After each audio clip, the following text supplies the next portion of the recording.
क्या कंप्लेंट्स है आपकी? फिर मुझे ना 2023 में हेपेटाइटिस सी हुआ था, हम्म। अक्टूबर 23 में। एंटीबायोटिक ड्रग्स जो गवर्नमेंट हॉस्पिटल से मिलती हैं वो खाई थी, साथ में यूटीडी की टैबलेट चलाई थी। लोड ठीक हो गया लेकिन भूख में इम्प्रूवमेंट नहीं हुई फिर भी। तो उसके बाद मुझे टाइफाइड भी था, काफ़ी टाइम टाइफाइड का भी इलाज कराया। फिर भी भूख न लगना, वजन कम होना, कभी देखिए इस चीज़ से भारी पड़ जाता है, जैसे खाना नहीं पड़ा है। तो उन्होंने मेरी एंडोस्कोपी की 1 साल बाद, उसमें कोई बैक्टीरिया आया सर, एच पाइलोरी करके। वो बड़ा केयर करते। देखिए क्या होता है कि एच पायलोरी जो बैक्टीरिया होता है वो बहुत रेसिस्ट टाइप का बैक्टीरिया होता है। ठीक है। वो उसको एसिड इन्वायरमेंट पसंद है, क्योंकि आपके स्टमक में एसिड बनता है। ठीक है।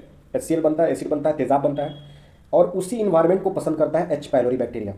ठीक है।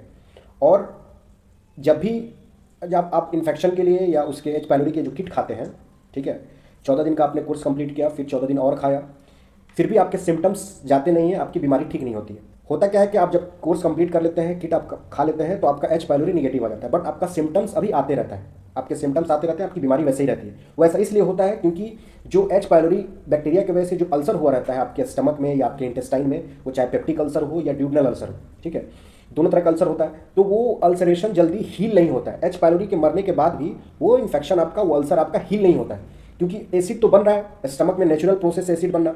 और अल्सर वो हील इसलिए नहीं होता क्योंकि एसिड बनते रहता है, तेजाब बनते रहता है, जिसकी वजह से जो है उसका जो इन्फेक्शन वो जल्दी सूखता नहीं है, वो जल्दी जो है हील नहीं करता है।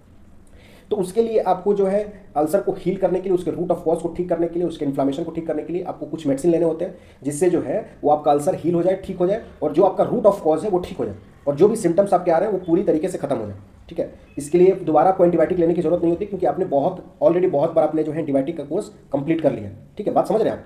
तो इसलिए जो है बार बार एंटीबायोटिक लेने की जरूरत नहीं है, और ज़्यादा ज़्यादा अगर एंटीबायोटिक आप लेंगे तो आपका जो गट का जो गुड बैक्टीरिया है वो गुड बैक्टीरिया मरेगा, और गुड बैक्टीरिया मरने की वजह से वो जो आपके डाइजेशन में जो आपके जो है प्रॉपर जो है जो एपेटाइट है, प्रॉपर जो मेटाबॉलिज्म डाइजेशन का, उसको मेंटेन रखने के लिए गुड बैक्टीरिया चाहिए, और जब वो मर जाएगा तो फिर आपको अलग एक तरह का जो है डिजीज़, अलग एक तरह का जो है आपको जो है प्रॉब्लम जो है क्रिएट हो जाएगा। इसलिए बार बार एंटीबायोटिक लेने की जरूरत नहीं है।